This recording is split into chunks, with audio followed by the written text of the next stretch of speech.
Bom, então vamos lá começar. Sejam todos muito bem-vindos a mais uma palestra aí do nosso projeto ABS Renovação.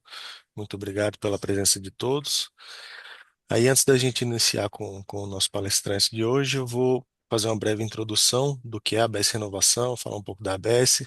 Na sequência, eu apresento o palestrante, daí a gente inicia, tá bom?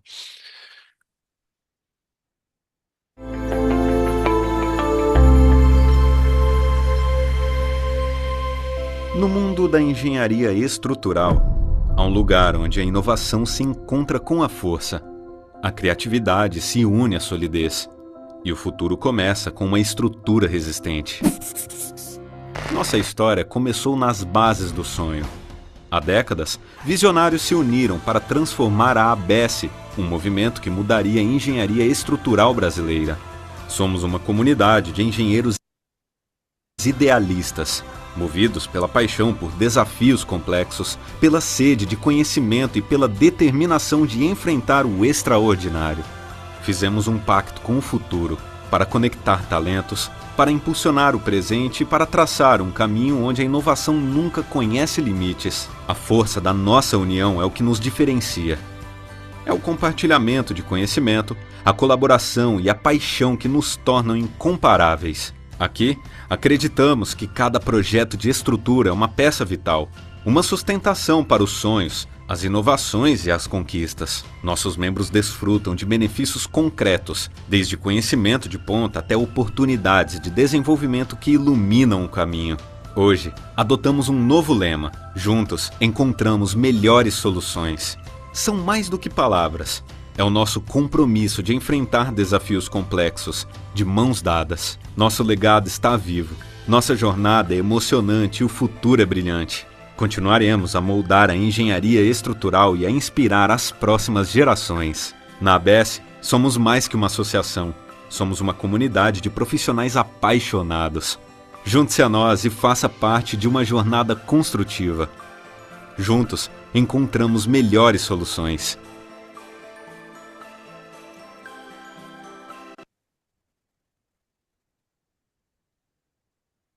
Aqui um breve disclaimer, né? Essa palestra tem como objetivo, como finalidade, oferecer orientação a estudantes e profissionais da área. E cabe ao público avaliar aí a pertinência e as limitações das informações apresentadas, sendo responsável pelo seu uso. Aí apresentando um pouco, falando um pouco sobre a ABS. A ABS nasceu em 1994 e na gestão do presidente Aurélio nasceu a ABS Renovação em 2023. A renovação nasceu com a missão de construir a ABS do futuro. A ABS é uma entidade de classe sem fins lucrativos que reúne e representa os engenheiros de estruturas. O seu principal propósito é valorizar o projeto estrutural no mercado da construção civil, compreendendo as necessidades dos clientes e garantindo um retorno justo pelos serviços prestados pelos engenheiros. Nós, da ABS Renovação, buscamos trazer inovação e novas ideias alinhadas aos objetivos da ABS, promovendo a renovação contínua de nossa entidade. É, a gente tem como missão promover a valorização do engenheiro de estrutura, estimular o intercâmbio de experiências, canalizar as manifestações e articulações do setor perante os agentes institucionais, fazer esse meio de campo, criar mecanismos de desenvolvimento e fortalecimento de empresas do setor, estabelecer padrões mínimos reconhecidos de desempenho dos profissionais do setor e fomentar a mais irrestrita ética entre os profissionais da área.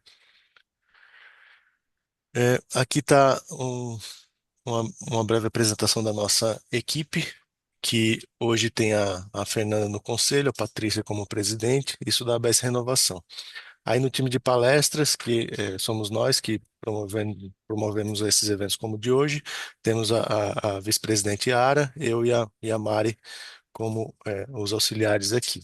Aí tem um time de eventos com a Mayra, o Carlos, o Marcelo e a Rebeca, e depois o time de marketing com a Ludmile e a Luana. As principais atividades que a gente desenvolve, então, concursos estudantis, palestras e minicursos, integração profissional, desenvolvimento profissional, inovação, tem bastante coisa interessante, fiquem atentos aí aos nossos canais, tem sempre coisa legal. Inclusive, a gente já tem marcado aí no dia 20 de maio, às 19 horas, mais uma palestra técnica por intermédio da ABS Renovação sobre os fundamentos, critérios de projeto e dimensionamento de soluções abordando conceitos e tipos de ligações pós-concretadas, normas técnicas aplicáveis, premissas de projeto e critérios de cálculo, né? E dentro do tema aí de ligações pós-concretadas com o pessoal da Hilt e o engenheiro Paulo Beliantani, tá? As inscrições podem ser feitas aí pelo QR Code. É, aqui um aviso para quem tem interesse no certificado que a gente emite pela participação nesse evento. Então, a gente só pede o cuidado de preencher, de deixar o seu nome aqui no Zoom, com nome e sobrenome, para que a gente possa te achar depois e fazer elaborar o seu certificado, né? E a gente pede aí 30 dias úteis para cumprir, para fazer essa atividade, tá? Então, dentro desse período, vocês vão receber no seu e-mail o certificado. É, agora que você conhece um pouco melhor o nosso trabalho, vamos construir algo juntos, né? Tá aí o nosso e-mail, qualquer dúvida, se tiver mais curiosidade de entender como é que a gente trabalha, se tem interesse em participar da renovação, manda um e-mail para a gente, tá? E agora, apresentar um pouco do nosso palestrante, que é o Rei Orlando Brasil. O Rei Orlando, ele é engenheiro civil pela Escola de Engenharia do Mackenzie, mestre, doutor e livre docente pelo Departamento de Engenharia de Estruturas e Geotecnia da Escola Politécnica da USP. Foi professor visitante no Departamento de Mecânica da Engenharia da Virginia Tech, nos Estados Unidos, e no Departamento de Engenharia Estrutural da Universidade de Lisboa. É professor titular de resistência dos materiais na Escola de Engenharia Mackenzie. É professor associado do Departamento de Engenharia de Estruturas e Geotécnica da Politécnica da USP e professor titular de Estruturas Aeroespaciais na Universidade Federal do ABC. Possui 56 anos como docente e pesquisador e já publicou vários livros, dezenas de artigos em periódicos internacionais, orientou 13 doutorados e 25 mestrados. É bolsista de produtividade em pesquisa do CNPq nível 1B. Sempre atuou na engenharia de estruturas, especializado em métodos numéricos, dinâmica, otimização e construções de madeira, que é o tema da nossa palestra de hoje, estruturas de madeira. Então agora eu vou passar a palavra e a tela aí para o Reolando. Seja muito bem-vindo, obrigado pelo aceite aí do nosso convite e boa sorte aí, boa palestra para você e para todos nós. Bom, vamos.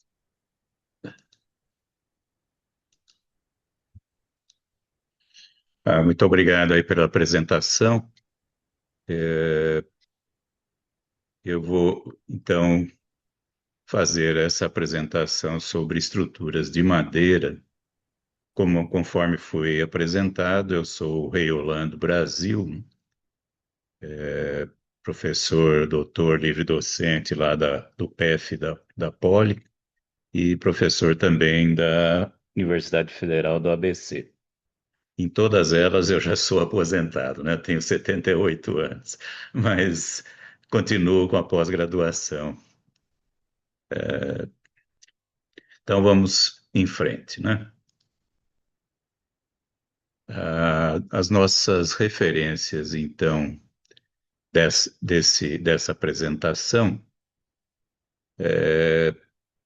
são as normas, né, da ABNT, a NBR 6120 de cargas para estruturas, a 6123 de forças devidas ao vento, a 8681 de ações de segurança e principalmente, né, a 7190 na sua revisão de 2022, que trata do projeto de estruturas de madeira, né? Em particular a parte 1, né, que é a parte de verificação, critério de dimensionamento, que é o tema que a gente tem mais interesse como engenheiro de estruturas, né? As outras são mais relacionadas com o material madeira mesmo, no ponto de vista de caracterização da madeira. Com relação a livros, infelizmente tem pouca coisa em português, né? Tem muita coisa em outras línguas, mas em português tem pouca coisa. E, em particular, eu vou ser pouco modesto e lembrar o livro do professor Moliterno, que eu tive a honra, né, o prazer de revisar, o caderno de projetos de telhados em estruturas de madeira, pela editora Blucher. Ah, uma pequena introdução. As, as construções de madeira, e eu vou me restringir mais ao Brasil, né? Elas têm sofrido aqui na nossa terra de muito preconceito, né? E uma tradição ruim, né? Aqui no Brasil.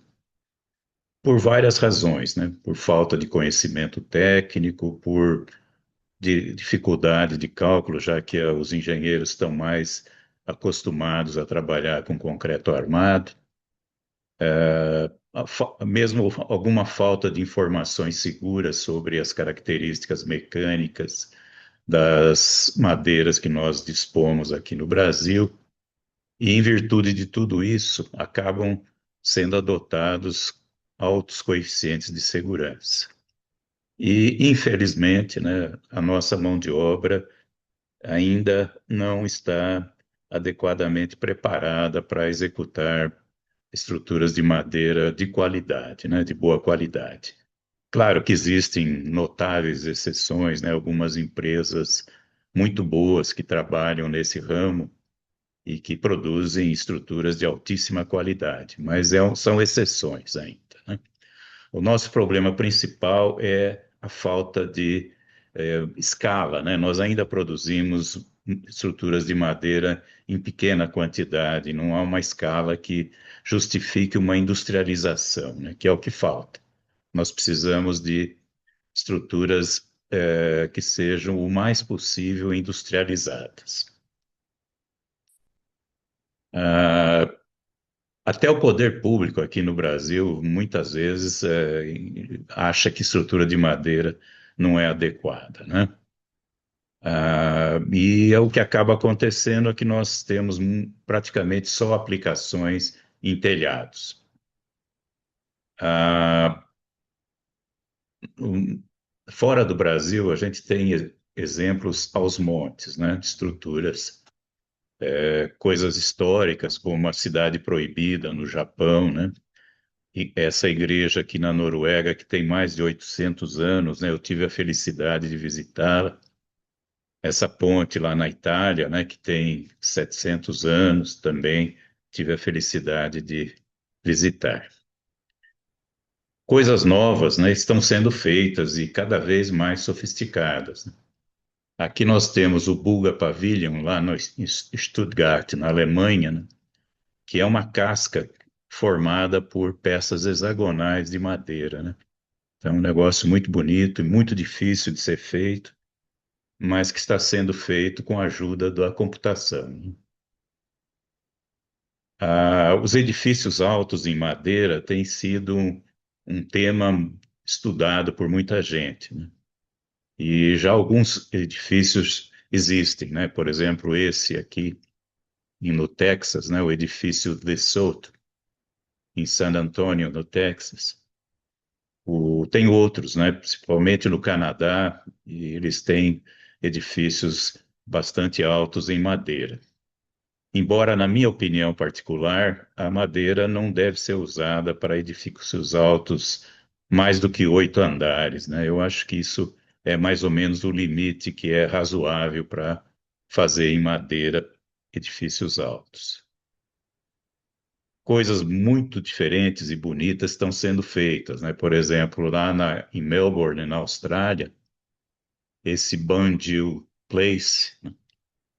Ele tem no seu interior essas estruturas de suporte com curvatura em 3 dimensões, né? Vocês vejam que é uma coisa que só com computação é possível fazer, né? E claro que não é madeira maciça, né? É madeira laminada colada, que permite que a gente consiga fazer essas formas bastante bonitas e diferentes. Mais reto, assim, mais tradicional, temos esse exemplo aqui no Aspen Art Museum, no Colorado, nos Estados Unidos, né? E isso aqui é uma estrutura antiga, mas muito bonita e muito grande, né? É, em Viena, na Áustria, no ano passado eu estive lá num congresso de estruturas de madeira.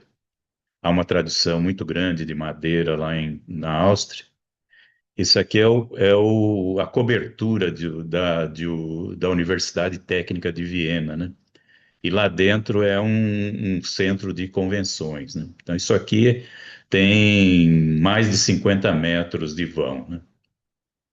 É tudo em arcos de madeira e, como já disse, madeira lamelada colada, que é o que também está aqui, né, em um nível muito menor, mas já se faz no Brasil, né? Nós temos aqui pórticos de um galpão em madeira lamelada colada, feita aqui no Brasil. E tem se usado muito, né? Tem várias empresas que estão trabalhando com isso. Eu posso citar a ITA Construções, né? A Rewood, aqui em São Paulo, e várias outras que já estão trabalhando aqui no Brasil com estruturas de madeira lamelada colada. Aqui no caso é uma obra da ITA, né? Em Uberaba, no Bosque Tânia Bulhães. E tem outras coisas no Brasil sendo feitas. Espero que isso seja uma tendência que vá continuar acontecendo, né? Nós temos aqui um pavilhão Folhas Salgadas no Hotel Quilombo, em Tibau, né, no Rio Grande do Norte. E aqui, bem perto de nós, aqui em São Paulo, uma estrutura antiga, mas que é muito bonita em madeira, que é a cobertura da quadra de tênis do Pacaembu, né? Essa cobertura ela é bastante antiga, foi projetada pelo arquiteto Ícaro de Castro Melo. O Ícaro, além de arquiteto, era um atleta, né? E ele bateu um recorde brasileiro de salto em altura dentro desse ginásio aqui. E isso aqui foi reformado recentemente, então essas são fotos já da estrutura reformada, né? Além da madeira propriamente dita, eu vou citar aqui rapidamente um outro material que também tem características muito interessantes, né, e é muito pouco usado no Brasil, que é o bambu, né? Então, aqui, por exemplo, temos o aeroporto de Barajas, em Madrid, que tem essa cobertura aqui em bambu.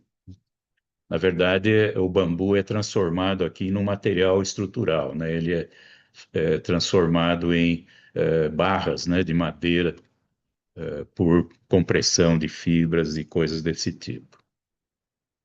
Aqui nós temos uma estrutura belíssima na Indonésia, um ginásio e centro comunitário, o Green School, em Bali, né? Bali é uma ilha da Indonésia que é o sonho de consumo de todo mundo, né? Todos querem ir lá passear, né? Aqui é uma outra vista interna da mesma estrutura lá em Bali, na Indonésia, feita, como vocês estão vendo, com bambu. Quais são as características gerais, então, da madeira como material estrutural, né? Ela é um material anisotrópico e pouco homogêneo, né? Basicamente é um ser vivo que foi cortado, né? Então ela tem aquela direção principal, que é das fibras que são por onde a seiva caminhava quando a árvore era viva, né? Então, na direção dessas fibras, ela tem uma resistência diferente, rigidez diferente e assim por diante.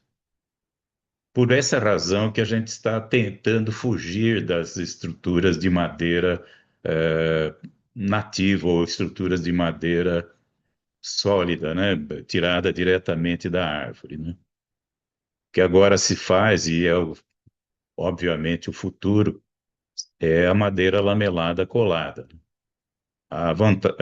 vocês conseguem, então, pegar peças de madeira escolhidas, né, pequenas, que vão compondo, por cola e por pressão, peças do tamanho e formato que a gente quiser, né? Então, é possível chegar a coisas de tipo 20, 25 metros de comprimento, a alturas de 1 metro, 2 metros, coisa que vocês não conseguiriam numa peça extraída de um tronco de madeira que é mais ou menos cônica, né? E que não dá para a gente chegar em peças dessas dimensões, né? Só o máximo que se consegue com madeira serrada é da ordem de 6 metros, né? Nada mais do que isso. Então, e outra vantagem é que a madeira lamelada colada é feita com madeira de reflorestamento. Então, nós estamos aí chegando na grande propriedade da estrutura de madeira, que é o fato dela ser muito, muito boa no ponto de vista de sustentabilidade, né, de meio ambiente. Eu já vou comentar mais daqui a pouco, mas só já colocando essa ideia. Quais são as vantagens, né, da madeira? Ela é boa como isolamento térmico, acústico e elétrico, né? Tem características mecânicas excelentes em relação à sua densidade, né? Se vocês compararem uma peça com o mesmo volume de concreto e de madeira, não, é incomparável, né? Porque o peso é muito diferente e a resistência também é muito diferente, né? A mesma ocorre com um aço também, né? Ela tem pouca dilatação térmica, né? É muito flexível, do ponto de vista de escolha de soluções, estruturais, arquitetônicas, etc., principalmente quando se fala de madeira lamelada colada. E a manutenção, ao contrário da lenda, é relativamente simples e barata, tá? E quando ela é bem trabalhada, bem projetada, ela tem uma durabilidade muito grande, tá? Até maior do que estrutura metálica. Qual é o principal problema, né? A gente tem que evitar o contato com a água, né? Então, a estrutura de madeira tem que ter telhados com beirais para proteger a estrutura e ela não pode estar em contato com o solo, né? Tem que ter peças metálicas que façam a interface com o solo para evitar, então, a umidade, que seria o grande problema de durabilidade. Se se fizer isso, né, se proteger a madeira, ela tem uma durabilidade muito grande, até maior do que a metálica. A outra grande vantagem é transporte, né? Por ser leve, as peças de madeira são muito facilmente transportadas por caminhão ou qualquer outro meio, né? Muito mais do que peças de concreto pré-moldado, por exemplo, que são extremamente pesadas. Ela também é muito fácil de manusear, né? Cortar, furar, enfim, todas as atividades são muito fáceis de serem feitas. E uma coisa interessante é que ela tem uma grande inércia química, né? Então, para ambientes onde haja ah, ataque da atmosfera, né? Por exemplo, piscinas, depósitos de materiais que exalem gases, é muito boa a solução em estrutura de madeira. Aqui tem aquele negócio que eu havia prometido para vocês, uma comparação de peso e resistência, né? Então, vocês podem ver aqui que um concreto que tenha uma densidade de 24 quilonewtons, densidade não, um peso específico, né, de 24 quilonewtons por metro cúbico, vai ter uma resistência da ordem de 20 megapascal, enquanto que uma madeira com 9 quilonewtons por metro cúbico de peso específico chega a ter 90 megapascal de resistência, né? Então, essa é uma comparação bastante importante, né? E o aço também, né? O aço tem 78 quilonewtons por metro cúbico e uma resistência aí da ordem de 250 MPa. E a gente vai. Agora, o grande problema do aço, que a gente já vai comentar agora, é que um módulo de elasticidade dele cai verticalmente com a temperatura, né? Foi essa a razão da queda daquelas famosas torres gêmeas lá em Nova York, né? Porque o impacto dos aviões não fez nada para a estrutura. O que fez foi o incêndio que se seguiu, né? E esse incêndio, devido ao combustível dos aviões, ele fez com que o módulo de elasticidade da estrutura de aço dos prédios caísse muito, né, verticalmente. E a estrutura, então, acabou ruindo. E vem aqui, então, o grande ponto de venda, né? A madeira é um material de construção sustentável, né? Porque enquanto ela é a árvore, ela em vez de emitir gás carbônico, ela come, tira, né, o gás carbônico da atmosfera no processo de fotossíntese, né? Então ela capta CO2 em vez de produzir CO2, né? E depois de cortada, também, né? Ela não tem um consumo aí de energia, como, por exemplo, quando a gente produz o cimento para o concreto, ele gasta uma quantidade de energia brutal, né? Da mesma forma, para produzir o aço nas siderúrgicas, é uma quantidade absurda de energia, né? E enquanto que a madeira não vai gastar nada, só a serraria, né? E o caminhão para levar ela para a obra, só isso, né? Então é um baixíssimo consumo de energia.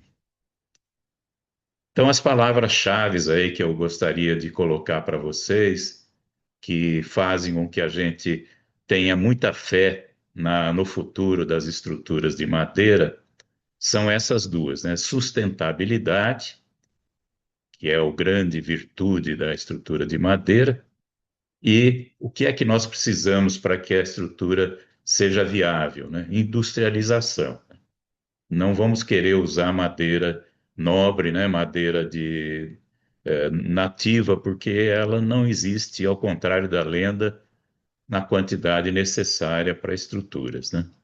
Nós precisamos de usar de madeira de reflorestamento para termos então estruturas econômicas e para isso a gente precisa de um grande grau de industrialização, vigas, pilares, treliças de telhado, tudo isso pré-fabricado e levado para a obra já praticamente pronto.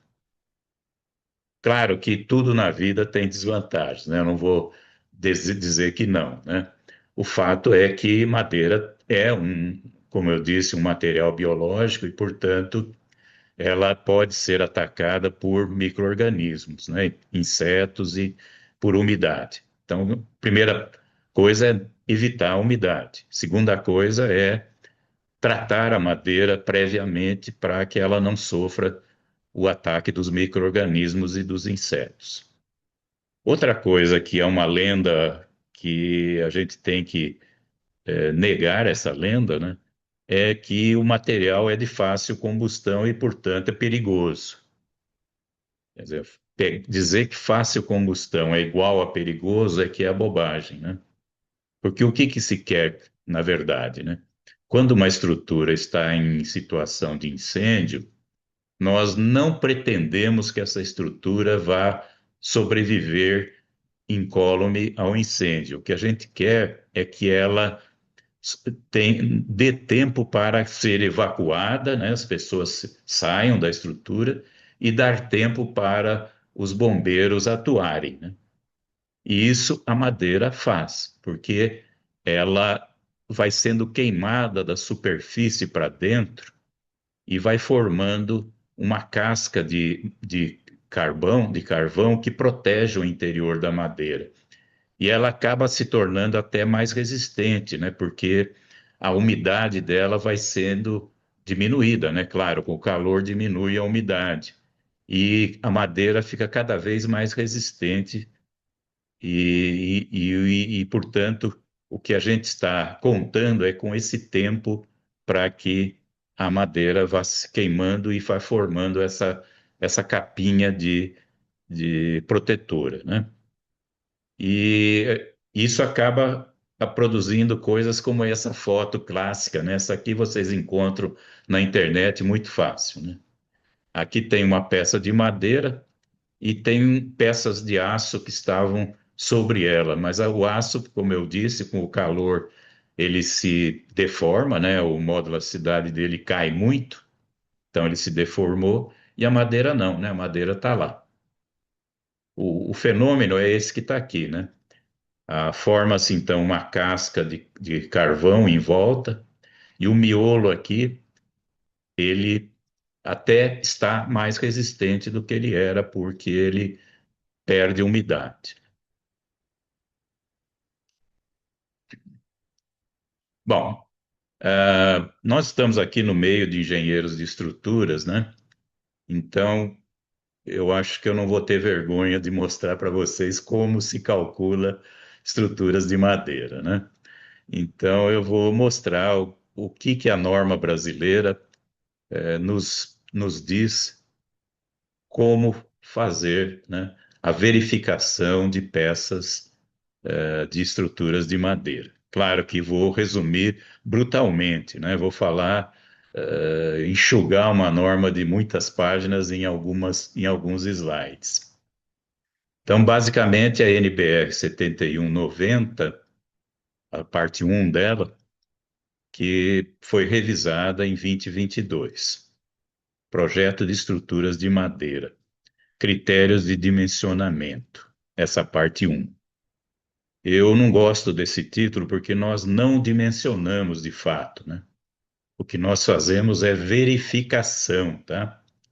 O que a gente faz é receber da arquitetura ou a gente fazer um pré-dimensionamento, e depois nós vamos verificar se esse pré-dimensionamento é suficiente ou não. Então, a palavra dimensionamento para mim está mal usada aqui. Essa é a norma, né? A capa dela. Vocês podem adquirir lá na BNT, custa caro, não é barato. Bom, basicamente essa norma, ao contrário do que ela era há 40 anos atrás, ela é baseada no método dos estados limites, né? Nesse método, as solicitações de cálculo ou de projeto, né? Esse D é o design em inglês, né? Projeto.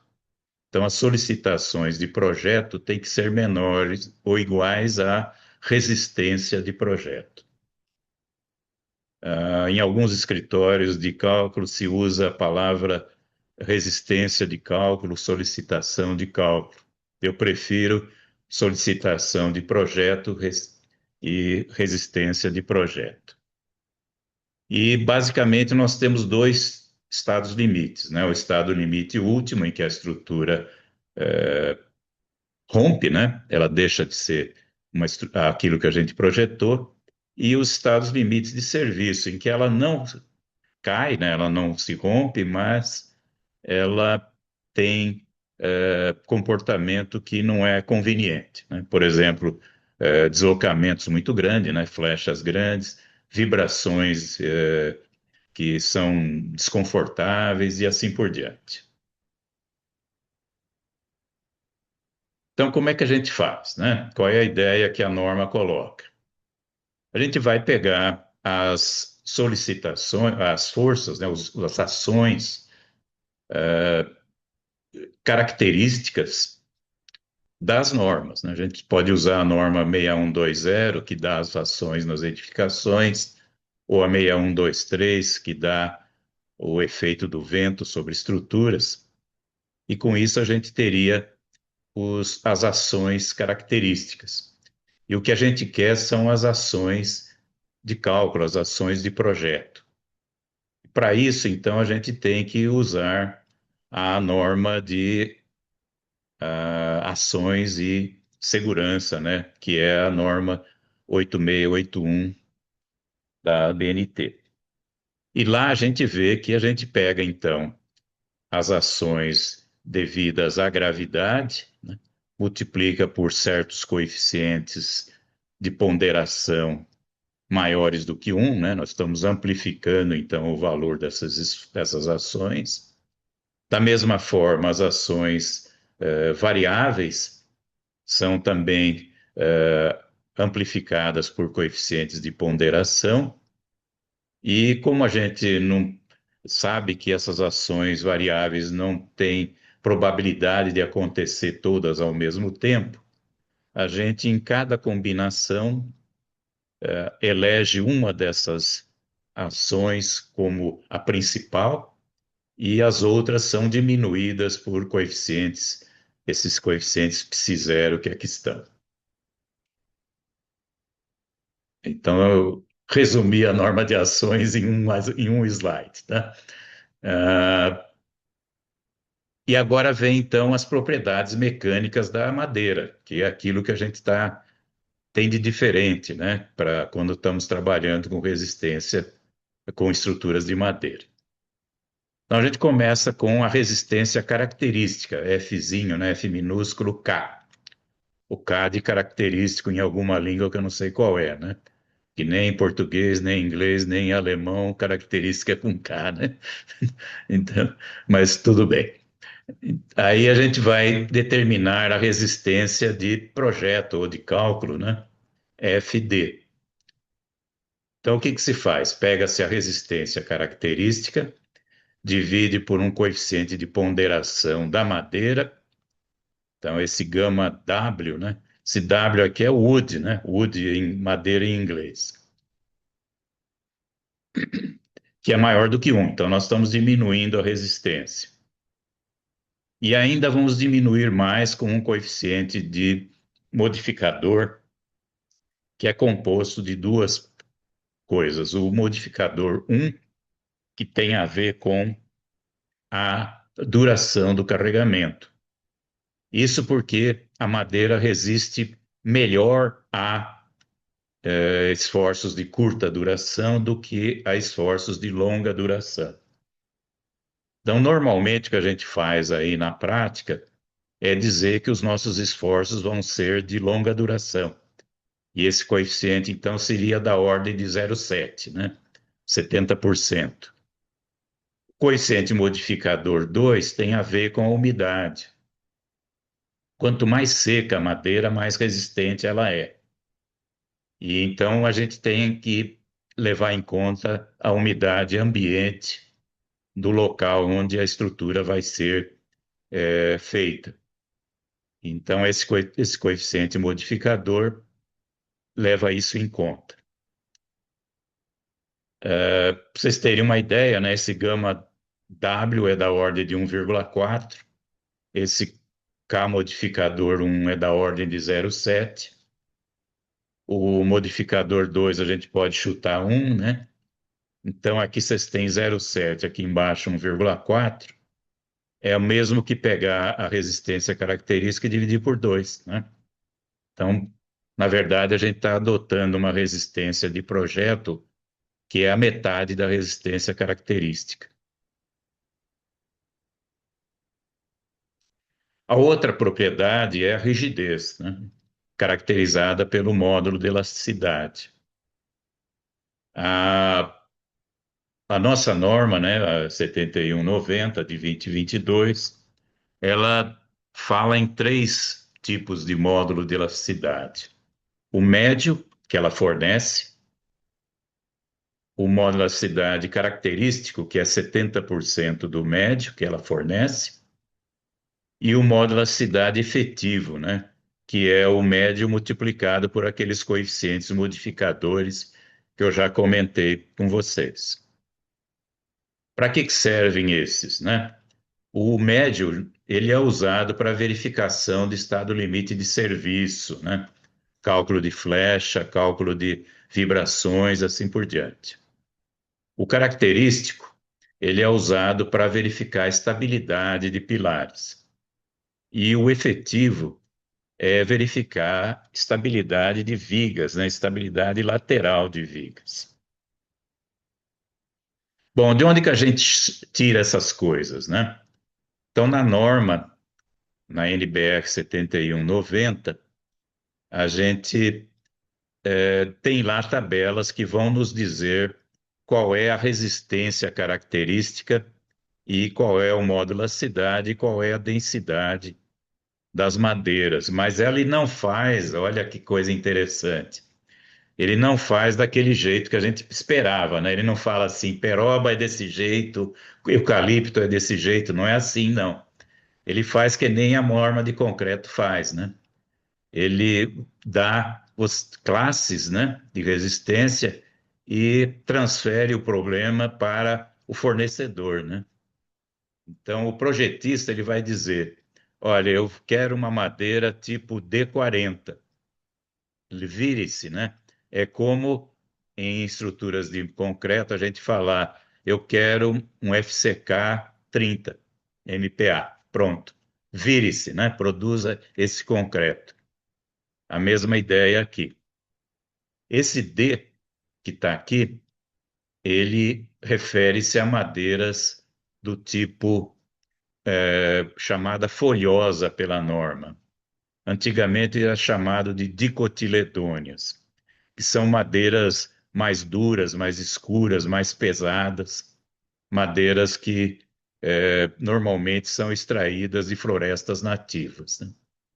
Então, para cada classe, por exemplo, D40, nós teríamos aqui uma madeira do tipo folhosa, né, da família das folhosas, com uma resistência característica à compressão a 0 graus em relação às fibras, de 40 MPa. E um módulo de elasticidade médio de 14.500 MPa. E uma densidade de 750 quilogramas por metro cúbico.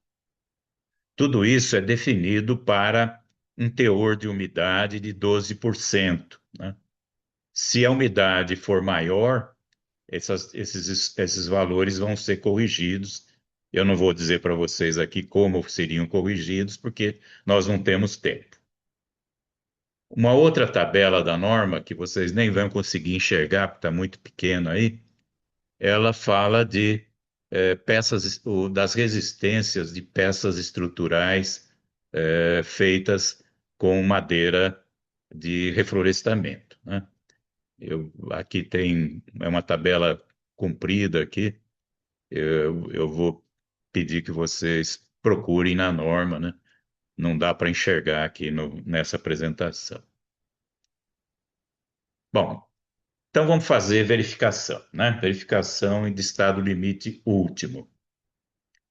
Ah, em todos esses negócios, a gente vai pensar em peças prismáticas, né? O eixo longitudinal é Z, o horizontal X e o vertical Y. A primeira verificação é a de tração. Se vocês tiverem uma força de tração de projeto, né, de cálculo NTD, vocês dividem pela área e vão ter uma tensão devido a essa força normal que tem que ser menor que a resistência à tração de cálculo desse material que vocês adotaram. A resistência à tração, felizmente, né, para efeitos práticos, vai ser igual à de compressão. Então, uma vez obtida a resistência à compressão lá das tabelas da norma, você já tem essa resistência à tração. Para flexão, a mesma ideia. Vocês calculam o momento fletor de cálculo, né, MD, dividem pelo módulo resistente à flexão W, tem uma tensão normal devido a essa flexão de cálculo, que deve ser menor ou igual à resistência à flexão, esse FM aqui de cálculo. De novo, felizmente, essa resistência à flexão é igual à de compressão, então quando a gente tem a de compressão, a gente já tem a de flexão e a de tração. Aqui, voltando um pouquinho, aqui é a flexão simples reta, né? Onde o momento fletor está na direção de um dos eixos principais da seção, ou o eixo X ou o eixo Y. Aqui já é a flexão oblíqua, né? Em que o vetor momento não está na direção de nenhum dos eixos principais. E, portanto, nós temos que decompor o vetor momento nas direções de x e de y. Então, nós vamos ter um mx e um my. E para calcular, então, a tensão devido a esses momentos, vocês pegam os momentos, né, o mx ou o my, e dividem pelo módulo resistente à flexão Wx ou Wy, conforme o caso.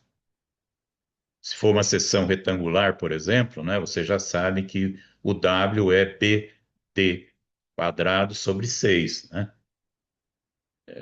Onde o B é a base, o D é a altura, dependendo aí das relações, lógico, né? Bom, então aqui vocês vejam que vocês pegam a tensão e dividem pela resistência à flexão.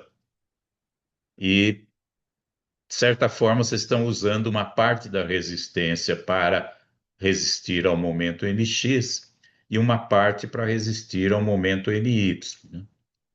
Então, somando essas duas parcelas, a gente não pode exceder a 1, né, que é o total da resistência à flexão.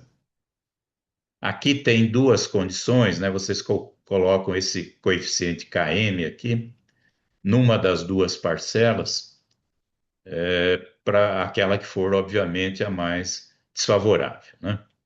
E esse Km para seções retangulares é 0,7, para outras é 1.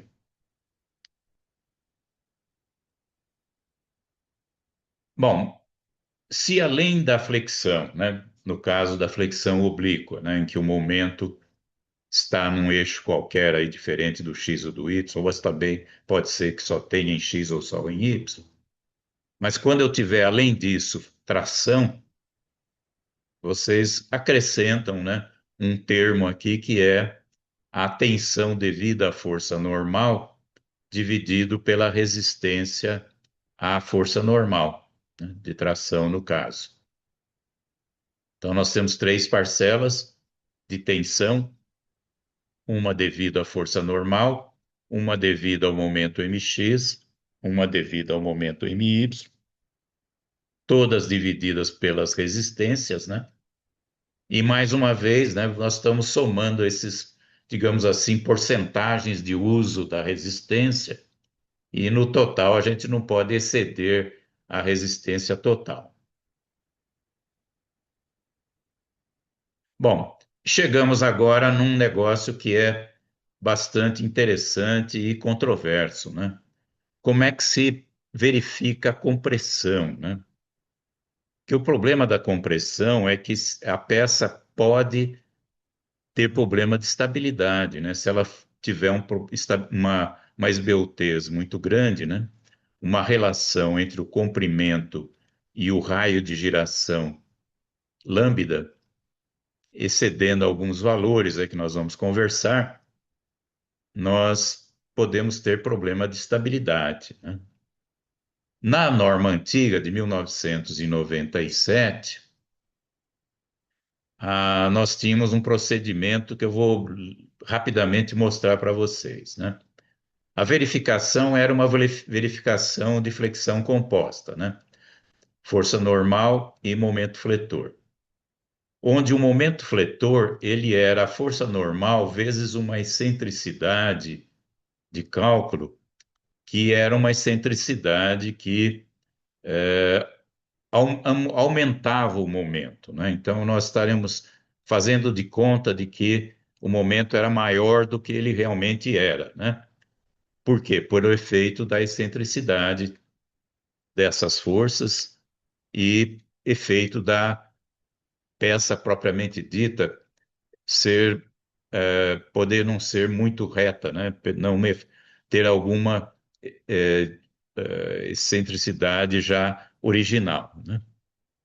Então, tudo isso fazia com que a excentricidade crescesse, né, através desse coeficiente que aqui está, né?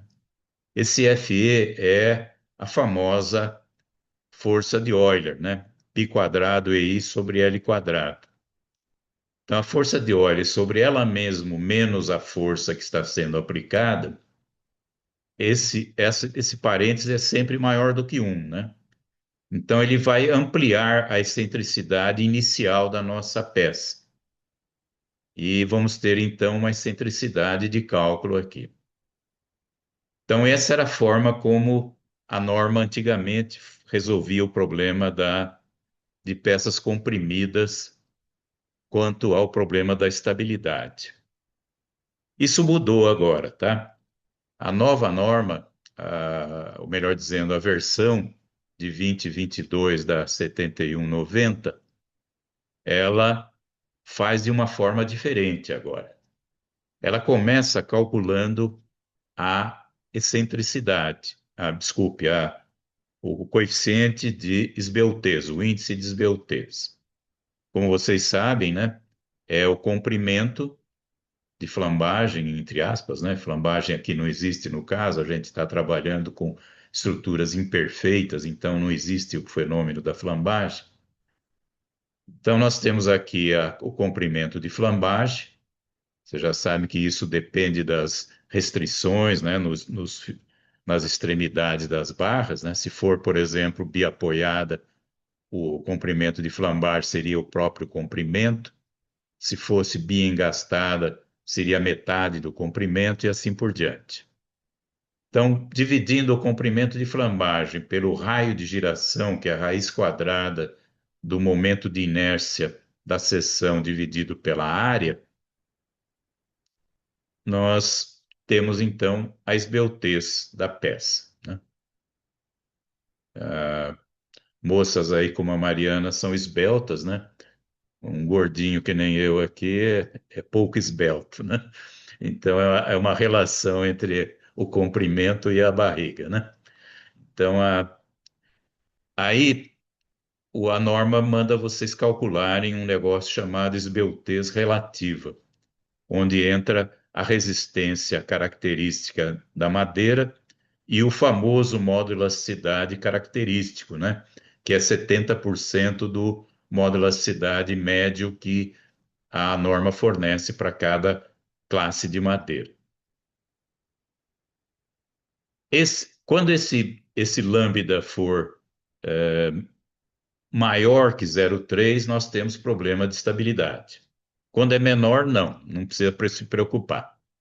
Mas na minha experiência é muito difícil não ter, tá? Geralmente, esses lambdas são relativos, são maiores do que 0,3.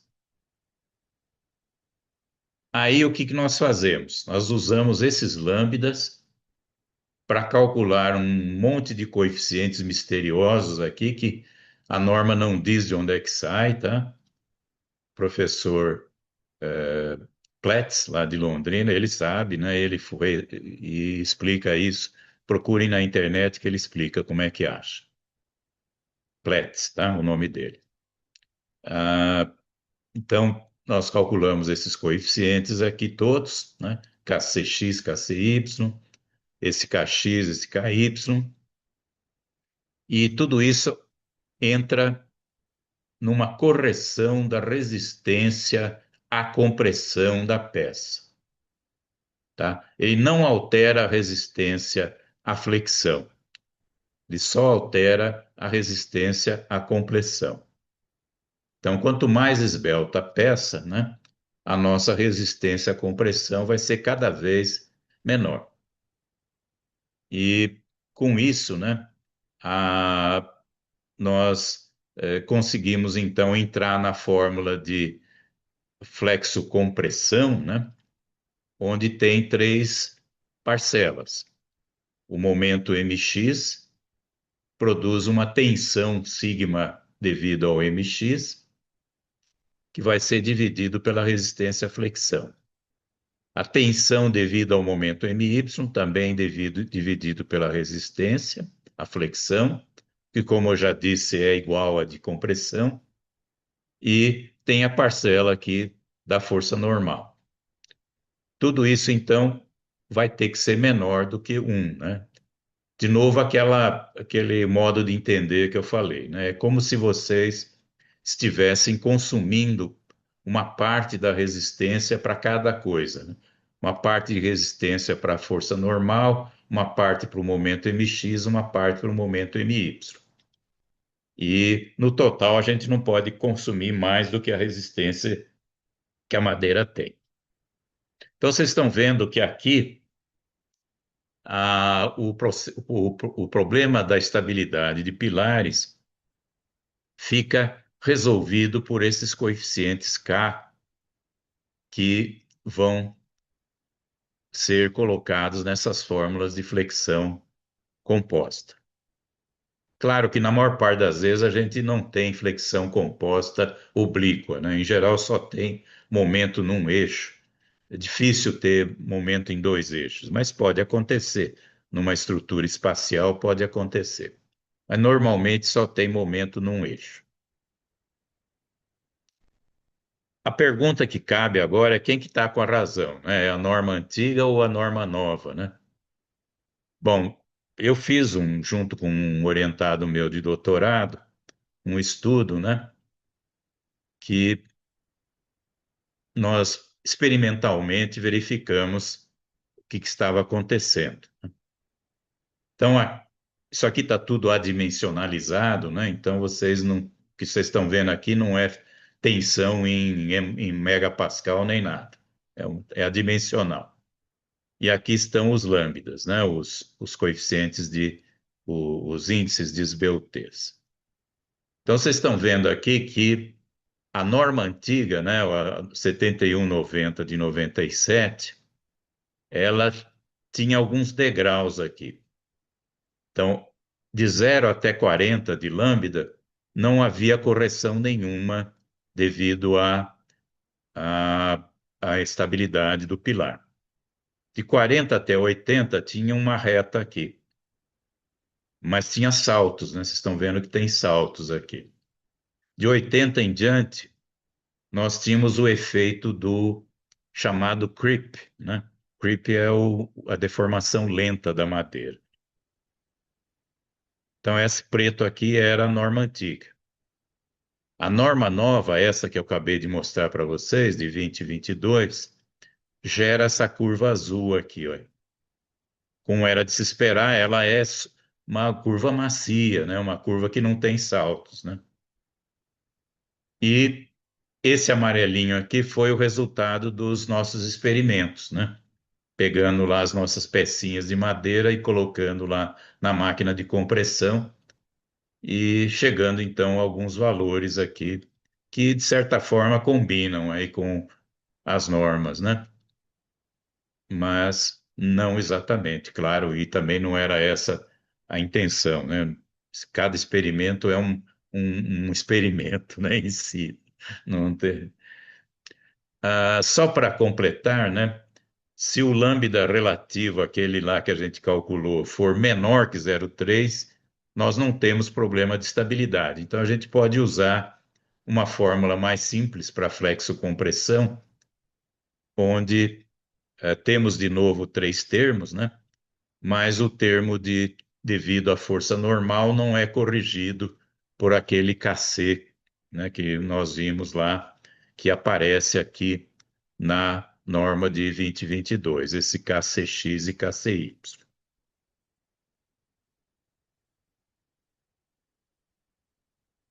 Bom, aí tensões normais, até agora, né? E tensões de cisalhamento, né? Tensões tangenciais. Como é que se verifica? No caso de cisalhamento simples, né? Corte simples, a força é paralela à seção e ponto final. É simplesmente pegar a força de cálculo e dividir pela área. Vocês têm uma tensão de cálculo, ou de projeto, como vocês queiram, que deve ser menor que a resistência ao cisalhamento de cálculo, ou de projeto, como queira. Essa resistência depende do tipo da madeira, tá? Eu falei das folhosas, né, as dicotiledôneas, em que a resistência ao cisalhamento é 10% da resistência à compressão. Mas tem outro tipo de madeira, outra família, que são as coníferas, né, que são os pinhos. São aquelas madeiras mais moles, madeiras brancas, que, na verdade, são as mais usadas para a industrialização de estruturas de madeira. Nesse caso das coníferas, a resistência ao cisalhamento é 12% da resistência à compressão. No caso da flexão simples, nós temos o efeito da força cortante, né? Essa fórmula vem lá da resistência dos materiais. Eu não vou explicá-la muito, né? Eu espero que vocês se lembrem de resistência dos materiais. Então, a tensão é a força cortante vezes o momento estático da seção, da parte da seção acima do nível que vocês estão calculando. Essa tensão dividido pela largura nessa altura e pelo momento de inércia. Só que é complicado para peças de seções complicadas. Mas para seções retangulares, que é o normal, né, da nossa vida, é simplesmente 3/6 da força cortante dividido pela área. Para seções circulares, também comuns em estrutura de madeira, seria 4/3 da força cortante dividido pela área. Tudo isso, então, menor ou igual à resistência ao cisalhamento da madeira. Outro lugar que acontece cisalhamento é na torção, né? Só que, gente, não se deve, né? A norma fala lá claramente, não se deve projetar estruturas em que apareça torção na madeira. Ponto final. Por quê? Porque, nesse caso, nós temos cisalhamento, né, em todas as superfícies, e colocando no círculo de Moore, nós vamos ter forças, tensões de tração em direções que não são as direções das fibras da madeira. Então, isso não é desejável, né? A gente pode ter separação de fibras. Então, a, a norma nos diz para não usar peças torsionadas em estruturas de madeira. Aí vai para. Acabou, né, a verificação de estado limite último, nós temos as verificações de estado limite de serviço. Ah, as principais são flechas, né, excessivas e vibrações excessivas. Para verificação de flechas, a norma é um pouquinho complicada, porque ela fala em flechas instantâneas, flechas finais, onde nas peças, as flechas finais, elas levam em conta o creep, né? Ou seja, a deformação lenta da madeira. Então, nós pegamos a flecha instantânea e multiplicamos por 1 mais um φ aqui, que é o coeficiente de fluência da madeira. Aqui tem uma tabela tirada lá da norma, que para cada tipo de madeira nos dá esse coeficiente de fluência. Então, basicamente, essa figurinha que está aqui, né? Na hora que vocês carregam a viga, vocês têm uma flecha instantânea. Com o tempo, a deformação lenta acontece, vocês têm uma flecha devido ao creep, né? A deformação lenta. E somando essas duas, nós temos a flecha que na norma é dita net, né? Mas a gente pode recuperar uma parte dessa flecha com contraflecha, que na norma é chamado de camber, a contraflecha. Então, se vocês somarem tudo isso, né?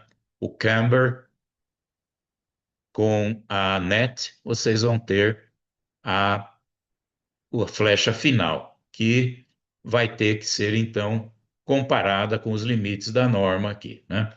Então, os limites da norma são para vigas biapoiadas, para vigas em balanço, né? Por exemplo, para uma viga biapoiada, a flecha instantânea deve estar entre o vão sobre 300 e o vão sobre 500. Para viga em balanço, o vão sobre 150 ou até o vão sobre 250. Né? Então, esses valores aqui dessas tabelas estão na norma, a gente não precisa se preocupar em decorar nada disso. Né? O que a gente precisa saber é calcular a flecha, né? Lógico. Né? Se vocês têm que lembrar, por exemplo, que a flecha de uma viga biapoiada com carga distribuída uniforme é 5 sobre 384 PL ao quarta sobre EI, né? Que a flecha de uma viga com uma carga concentrada no meio é 48 EI sobre L ao cubo, né?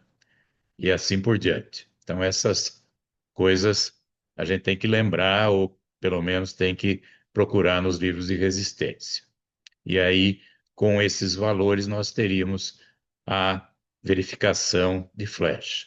Lembrando que para o estado limite de serviço, o coeficiente de ponderação é 1, tá? Ou seja, não há correção nas ações. No estado limite último, não, né? As ações eram multiplicadas por coeficientes de ponderação maior do que 1, né? Geralmente 1,4, né? Aqui não, para estado limite de serviço é 1. Então não há correção nos esforços.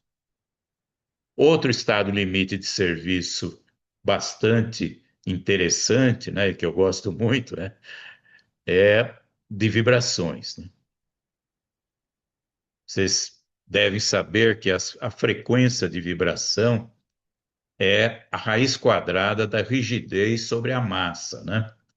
Então, se vocês têm um piso de madeira, por exemplo, que está vibrando muito, teoricamente, para mexer nessa frequência, eu deveria mexer na rigidez, né? Torná-lo mais rígido,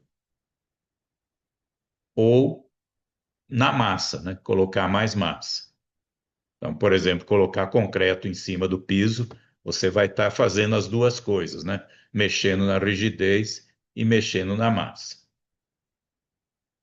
E aqui, de novo, tem algumas formulinhas que a gente deve, pelo menos em princípio, saber decor, né?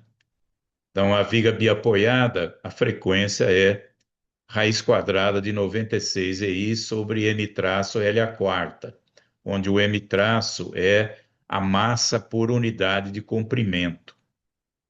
L é o vão, lógico. Em viga em balanço, a raiz quadrada de 12 EI sobre M traço L a quarta. Né? E aí, compara com o quê, né? Você vai comparar essas frequências com a frequência da excitação, tá? O que a gente quer é que não tenha ressonância, tá? Então, o que a gente quer é que essa frequência das estruturas esteja longe da frequência da excitação. Se for um piso, as pessoas que andam em cima de um piso, elas andam numa frequência de 2 Hz, né? 2 passos por segundo, aproximadamente. Então, a gente tem que fazer com que o nosso piso tenha uma frequência própria dele, né? Que é uma propriedade da rigidez e da massa, que seja longe de 2 Hz, tá? Para poder estar longe da ressonância. Então, essa é a ideia básica, né? Outras coisas que vocês podem procurar, por exemplo, na norma da ISO, né? 2631 de 2003, ela fala lá das frequências e das amplitudes de vibração que as pessoas aguentam, né? Quanto tempo que elas aguentam, né? Então, para uma determinada frequência, uma pessoa aguenta, por exemplo, 1 hora de vibrações de uma certa amplitude. Então, isso tudo é normalizado lá pela ISO. Ou pelo Eurocode, né? O Eurocode também tem lá as suas limitações.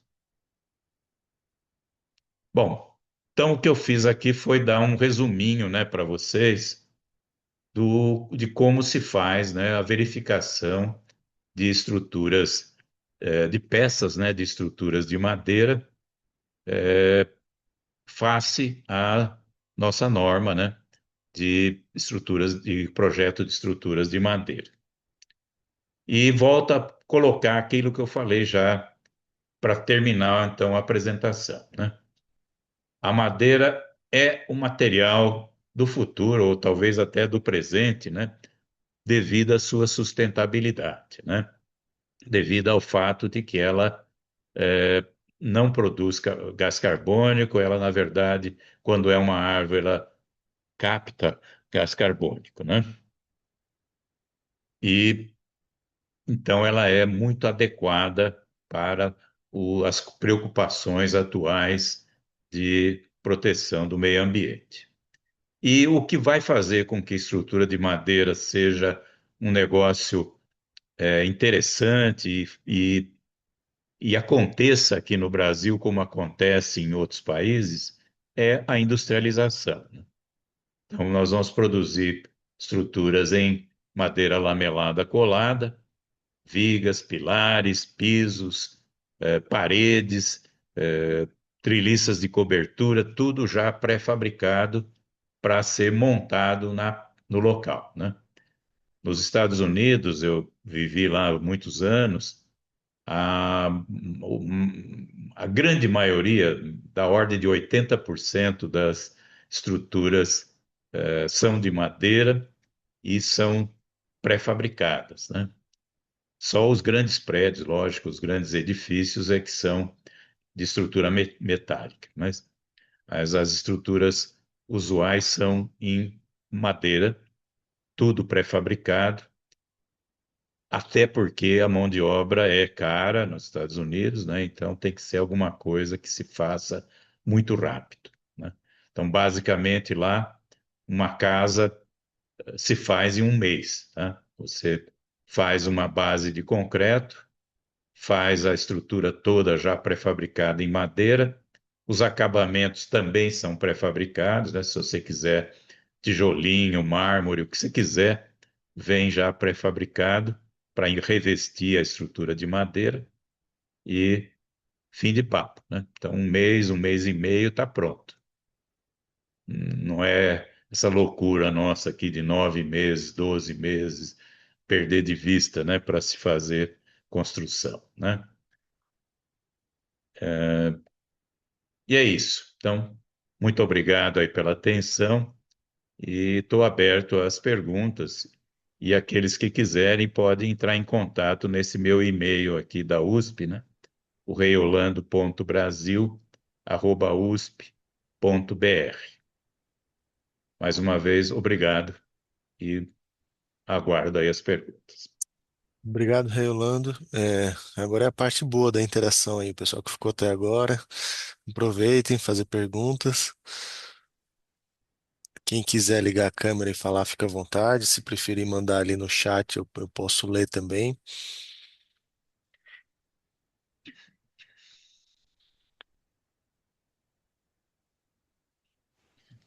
Boa noite. Eu sou a Gisela da Tegra Incorporadora e achei a palestra aí muito pertinente. Recentemente nós utilizamos forros de madeira vindos da Finlândia por questão de produto e do padrão do cliente, né? Já fizemos alguns estudos de custo de alguns escritórios famosos, como Triptych, entre outros, e eu acho esse assunto assim interessantíssimo, né? Entrei por acaso no site da ABS e vi a palestra e achei que iria estar investindo aqui no meu tempo. Então, deixo aqui o agradecimento aí pelo professor aí dar essa contribuição aí para a gente. Muito obrigada, viu? Muito bom, é interessante ver vários players, né? Uma incorporadora. projetistas, estudantes. Fico bem feliz de ver esse grupo participando aqui. Ó, o Felipe Salomão mandou uma pergunta ali. Boa noite, professor. Obrigado pela aula. Na sua opinião, a análise numérica de estruturas de madeira substitui a verificação matemática? É, vocês estão me escutando então, né? Sim, Sim. Muito bem. Ah, eh, eu diria que é a mesma coisa, né? O que que é vamos falar de um pouquinho mais complicada a resposta. Um modelo estrutural, ele tem três fases, né? O modelo físico, né? Você fala, isso aqui é um pilar, isso aqui é uma viga, isso aqui é uma laje, e assim por diante. Daí se transforma esse modelo estrutural num modelo matemático. Você transforma em equações, né, de equilíbrio, equações de compatibilidade, equações constitutivas, etc. E depois você vai resolver essas equações numericamente, né? Então, eu não vejo distinção entre a análise matemática e uma análise numérica, né? Que eu posso, não sei se foi essa a intenção da pergunta, mas ah, podemos usar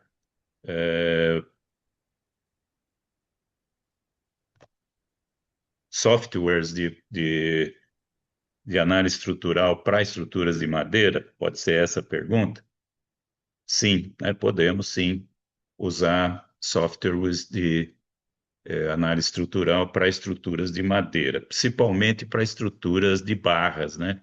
Que é o que a gente tem mais, né?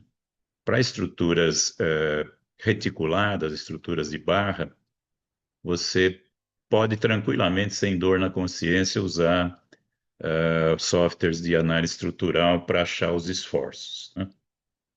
Ah, eu não tenho conhecimento aqui, mas tem, né, softwares de que a partir desses esforços já faça a verificação da estrutura, né?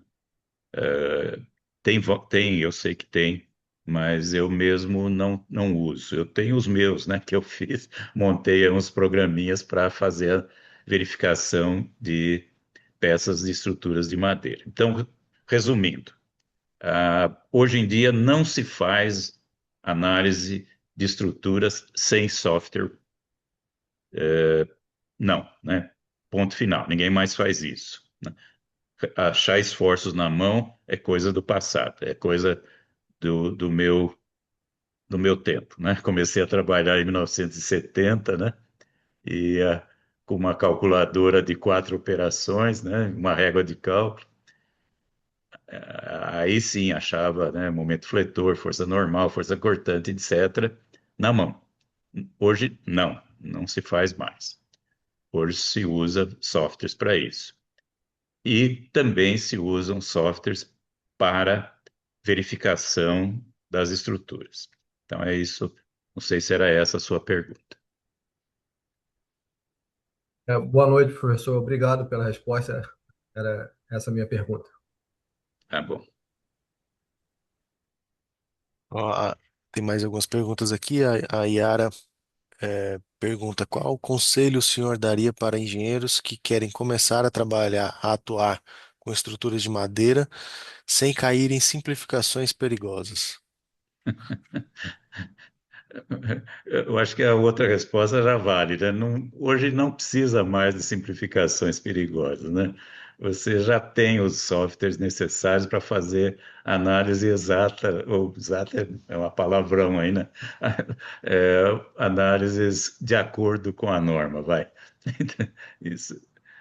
Eu acho que não há mais, viu, Yara? Não tem mais essas oportunidades das coisas. É claro que a gente sempre sofre aquela velho problema, né? De chegar na obra e o carpinteiro lá falar para você, mas eu sempre fiz desse jeito e deu certo, né? Então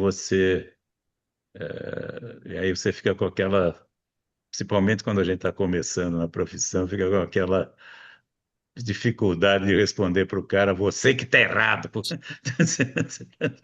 Eu lembro dos slides da sua aula que você ministrou de estrutura de madeiras no curso do PS, que você trazia algumas imagens de alguns tipos de ligação, né? E Certo. algumas delas chamam a atenção bem nesse sentido, porque as ligações de madeira, elas são muito importantes e são bem delicadas, né? Então, por exemplo, eu não sei, por exemplo, a questão do software, eu não conheço, não sou muito do ramo, né? Mas eu não confio muito em programa, não, tá? Eu uso, mas eu preciso pelo menos ter um número, uma ordem de grandeza ali para me confiar naquele resultado. Sei. Mas quando a gente pega para fazer uma análise, por exemplo, para estrutura de madeira, em metálica a gente tem muito cuidado com questões de ligações. Eu imagino que em madeira também, né? Então, Eu queria pedir já desculpas para todos vocês pelos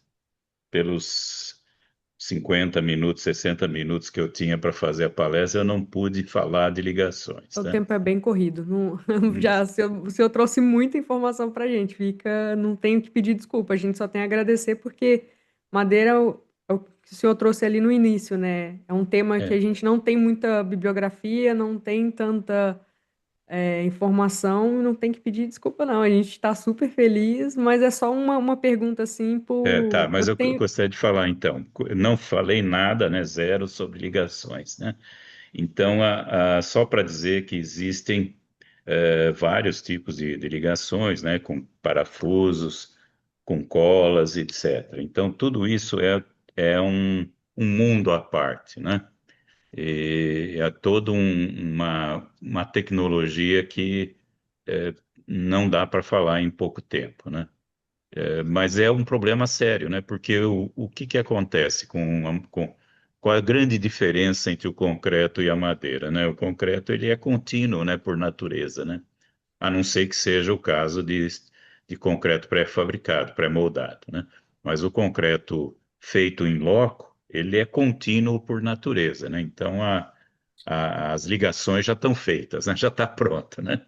Agora a estrutura de madeira não, né? Como metálica também, ela tem que ser unida, uma peça com a outra. E a metálica tem uma vantagenzinha, né? Você pode soldar, né?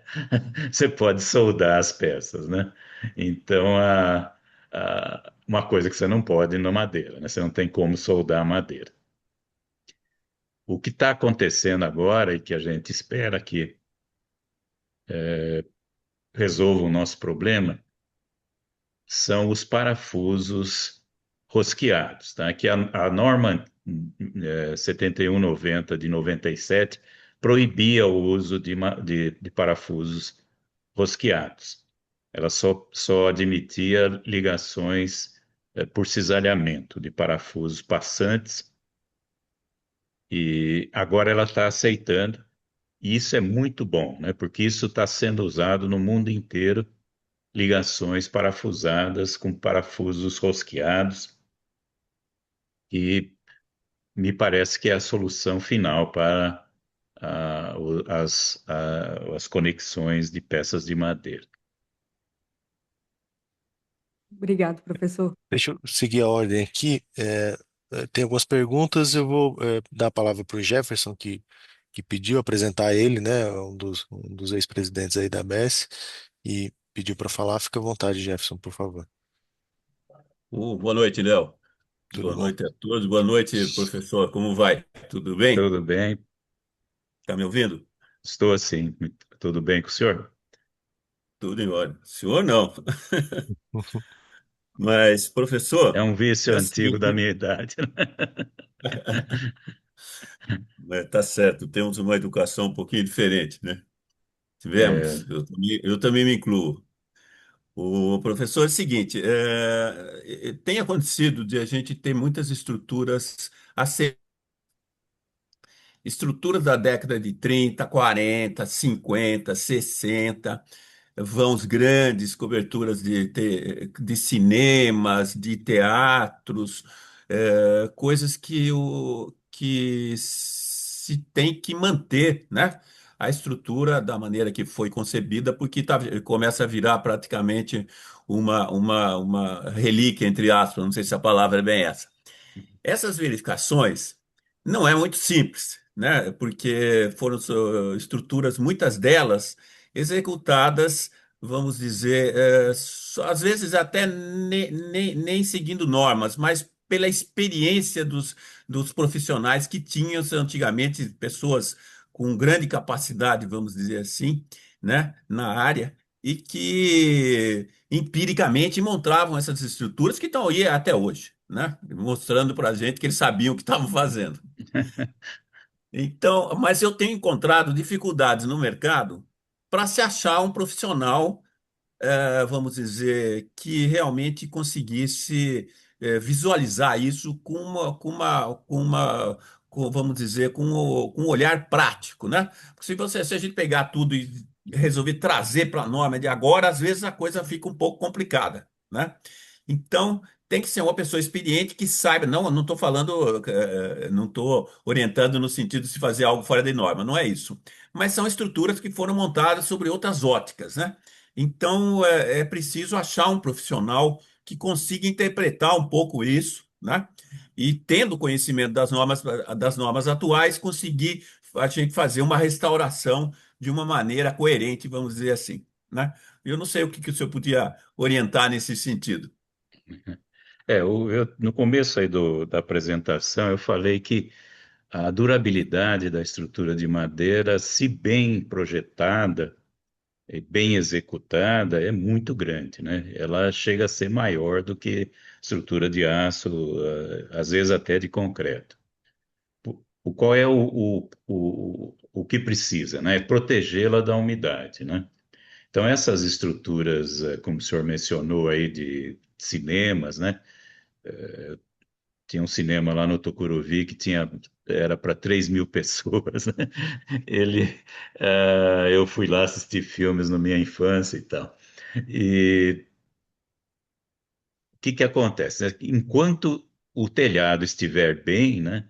Essas estruturas estão bem, mas o problema é quando a umidade ataca, né? Então, esse é um ponto. O outro ponto é, Exatamente, desculpe interromper, exatamente. O que a gente tem encontrado em muitos desses casos são problemas relativos a né, manutenção que não foi executada, então certo, calha que não está funcionando há algum tempo, né, cobertura com deficiências, que faz com que a estrutura hoje esteja com alguns pontos a serem recuperados. É exatamente, a maioria dos casos é em função disso. isso. Então, esse é o principal problema dessas estruturas é a umidade, por essas razões, né? Por calhas, por telhados e tudo mais. Ah, por outro lado, o que que acontecia com essas estruturas? Como foi mencionado, elas provavelmente não foram calculadas, mas elas têm dimensões que resultam em coeficientes de segurança enormes, tá? Coisas muito altas, né? É, já vi casos de coeficiente de segurança 4, 5, né? Nessas estruturas antigas, né? Então, isso é um ponto a favor, né? Quer dizer, mesmo com problemas, às vezes, de conservação, a segurança delas não é um problema assim tão grave, né? Agora, o maior problema para se fazer um estudo, né, de como estão essas estruturas é o levantamento delas, porque os projetos não existem mais, ou sequer existiram quando elas foram feitas, né? Então, o grande problema é o levantamento das dimensões, né? Então, eu acho que o problema não é tanto o profissional que vai avaliar, né? Eu já fiz isso, foi muito tranquilo fazer essas avaliações, cheguei a muito bons resultados, na maioria dos casos, né? Recomendações assim localizadas de peças que tinham apodrecido, que tinham que ser trocadas e tal. Mas, de um modo geral, essas estruturas são superdimensionadas, né? E o grande problema que eu tive nesses casos foi o levantamento das dimensões, né? Então, esse é o gargalo, digamos assim, para se fazer essas verificações mais do que ter a pessoa indicada para fazê-la, né? Não, exatamente. A gente coloca pessoas, né? No caso, nos casos que eu estou falando, são mais de um, tá? Nós colocamos equipes específicas para esse levantamento, mas não é tão simples esse levantamento. Realmente, as peças são muitas peças, às vezes elas são compostas, as peças, inclusive, Sim, né? Você deve sim. estar acostumado com isso. São peças compostas e o pessoal que vai fazer o levantamento, às vezes não consegue levantar, vamos dizer, todos os detalhes, né? É, Então, é, a verificação passa por esse problema que normalmente o pessoal tem que voltar uma, duas, três vezes para identificar é, determinados pontos e coisas desse tipo. isso. Aham. É, exatamente. Esse é o grande gargalo, eu acho.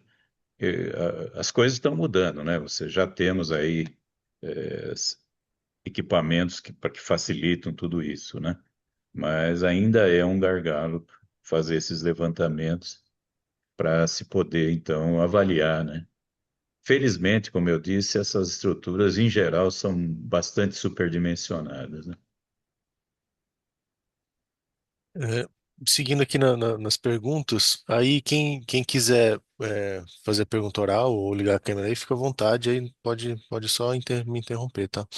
Enquanto isso, eu vou lendo aqui do pessoal que mandou no chat. Então, Pedro Volpe mandou ali. Boa noite. Uma dúvida que surgiu aqui.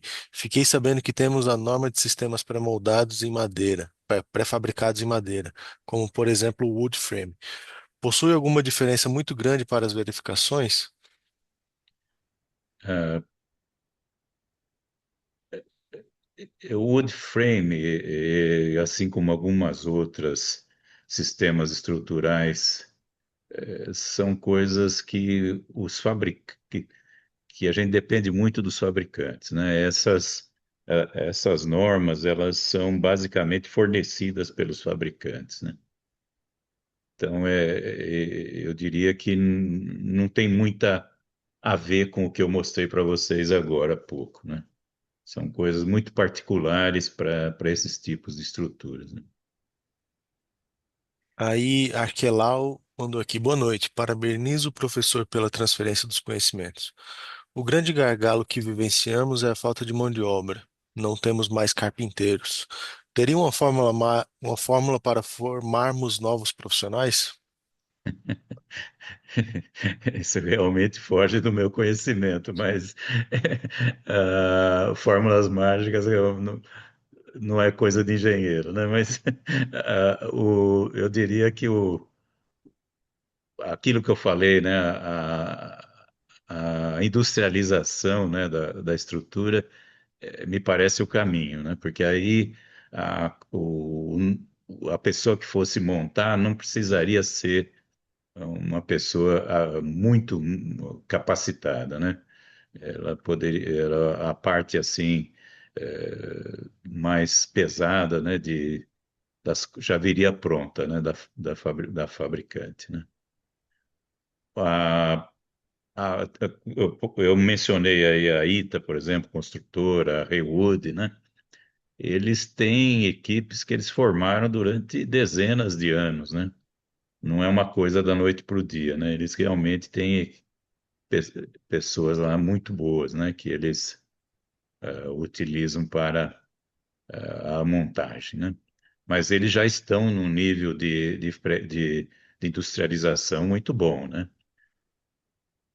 O Hélio Olga, por exemplo, vocês conhecem, é o engenheiro lá, o dono da ITA, né? Ele tem lá equipamentos de altíssima tecnologia, né? De equipamento numérico, né? De processamento e da madeira, né? Que você entra de um lado com uma peça de madeira, sai do outro lado ela prontinha, né? Furada, enfim, tudo que tem que ser feito que consta no projeto, né?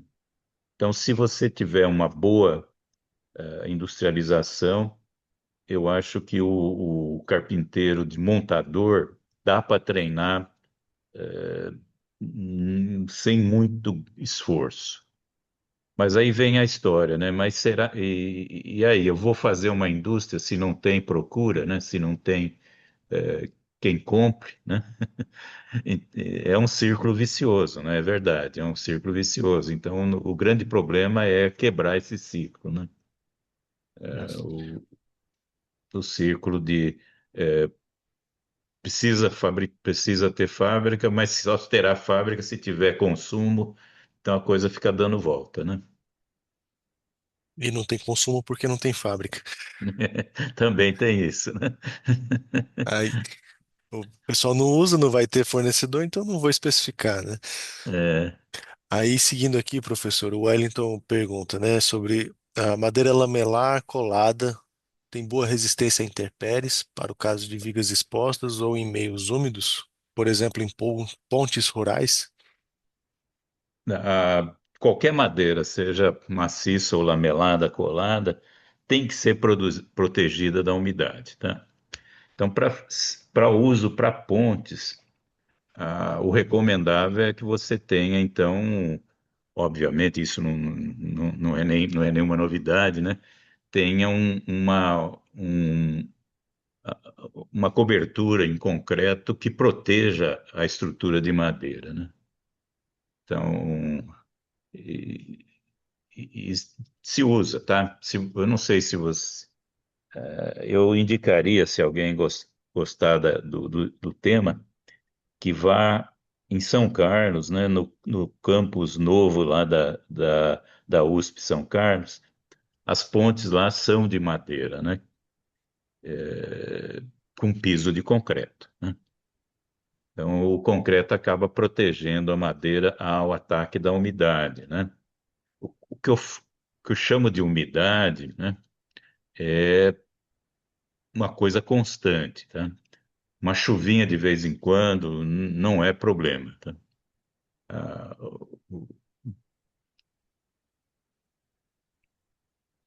Então, seguindo aqui, Tarni Vilela pergunta: Caríssimo professor, obrigado pela aula. Foi muito esclarecedor. O senhor teria algum material para indicar sobre estrutura composta madeira-concreto?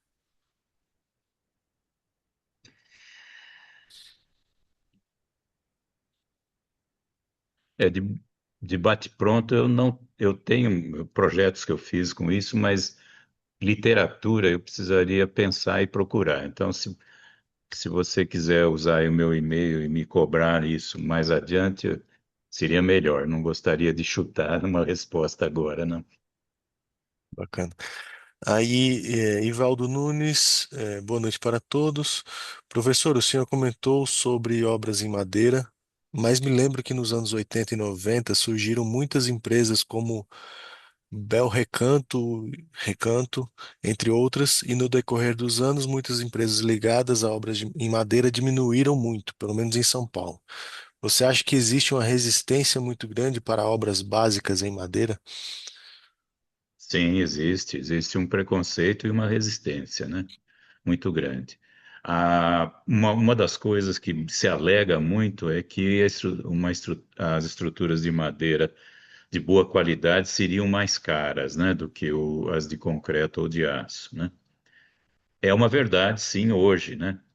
Mas é aquela história, né? Que é uma questão de escala, né? Se tivesse mais estruturas de madeira, o preço tende a cair, né? Isso é histórico, né? Desde que o Henry Ford inventou a produção em massa, né? Ele, o modelo T dele começou custando US$ 1.200, né? Por unidade e acabou custando US$ 450, né? No última vez que ele foi produzido, né? Então é uma questão de escala. Mas é verdade, muitas empresas sumiram, sim, infelizmente. Beleza. Aí aqui a gente tem só mais agradecimentos e de perguntas no chat, por enquanto finalizamos. Tem mais alguém que queria trazer algum comentário, alguma experiência ou alguma pergunta? Fica à vontade, temos alguns minutinhos ainda. Senão a gente já encerra e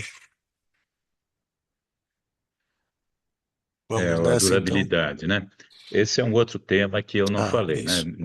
tinha dois temas que eu não falei muito importantes, né? Um era as conexões, né? Que não foi dito, não foi falado nada, e outra parte é a durabilidade, né? Então, como eu falei, a durabilidade da madeira depende da gente fazer um bom projeto, né? Um projeto que evite a umidade atacando diretamente a madeira, né? Então, ah, um ponto, né? As coberturas têm que ter beirais suficientes para proteger a madeira da chuva. Segundo, né? Os pilares não podem estar em contato com o solo, né? Eles têm que estar com peças metálicas, né, fixadas no concreto da fundação. Então, são duas coisas muito importantes. E, outra coisa importante é o ataque biológico, né?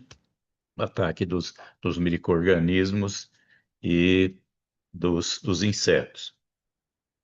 Como é que isso é feito, né?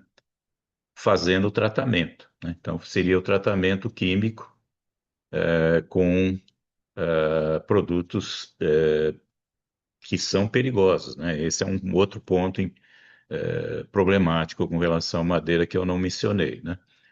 Os produtos de tratamento são venenos bravos, né?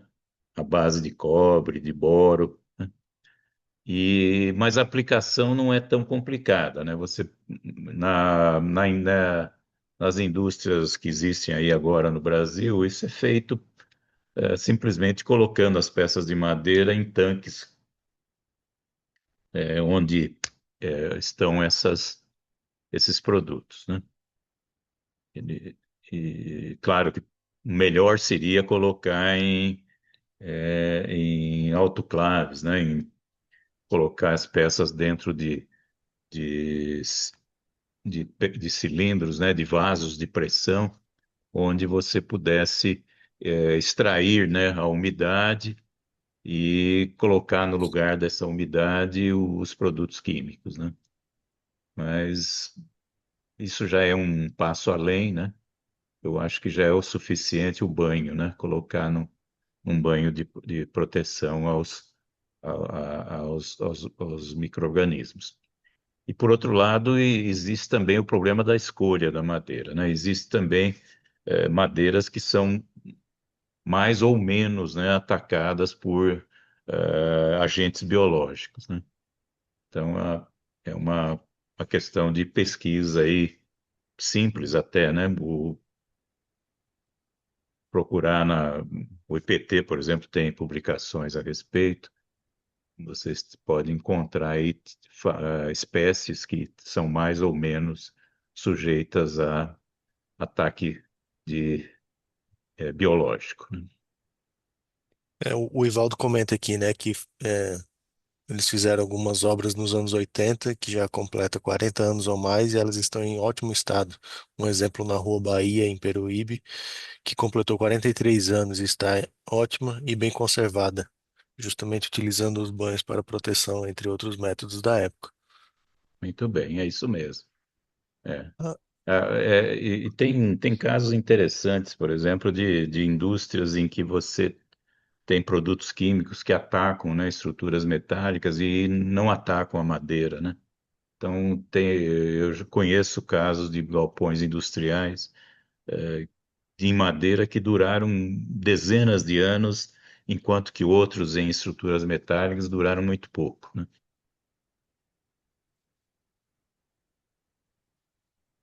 Uma das desvantagens de metálica, que é a solda que a gente não pode fazer É, na madeira, mas a solda também ela se torna uma desvantagem na metálica por causa do processo de corrosão.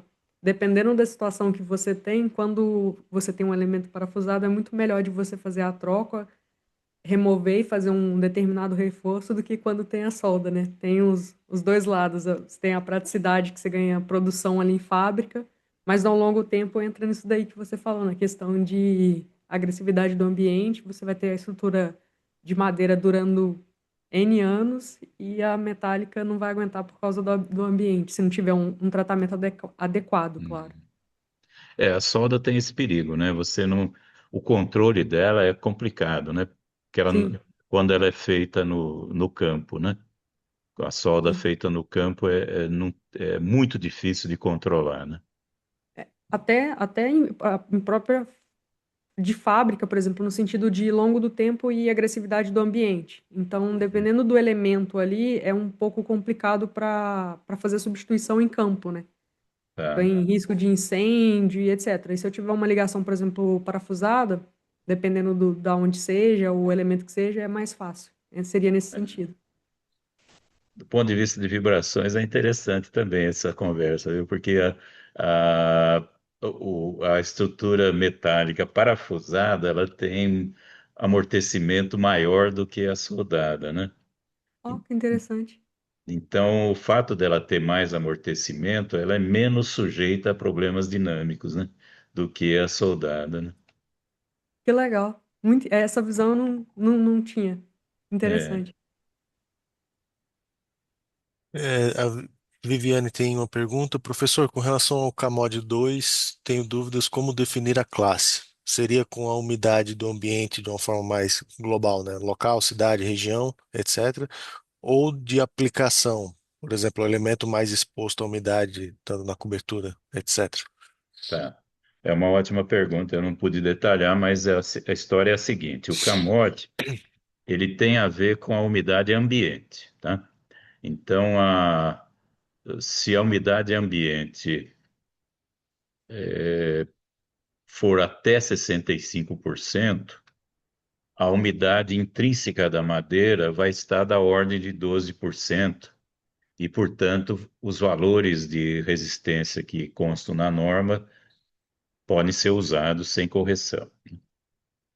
Então, o CAMOD seria um, em outras palavras, né? Não haveria correção no CAMOD 2, né? Agora, se a umidade ambiente for maior que 65%, a umidade intrínseca da madeira acaba sendo maior do que 12%, pode chegar a 15%, às vezes até 18%, né? Para um ambiente, sei lá, 100% de umidade, né? Na Amazônia, você teria uma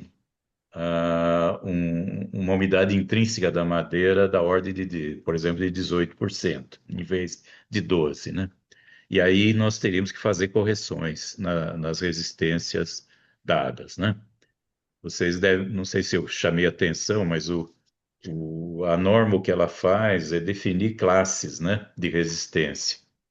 E você adota uma classe dessa para o seu projeto, né? Então você fala assim, nesse projeto eu adotei classe D40, né, que seriam madeiras folhosas, madeiras dicotiledôneas com uma resistência característica à compressão de 40 MPa. Ou se for uma conífera, seria uma C40, C60, né? Seriam madeiras da família dos pinhos, né? Madeiras moles, brancas, que teriam uma certa resistência à compressão. Mas tudo isso, essas resistências que estão tabeladas, elas são para madeira com uma resistência, com uma umidade intrínseca de 12%, que corresponde à umidade ambiente até 65%.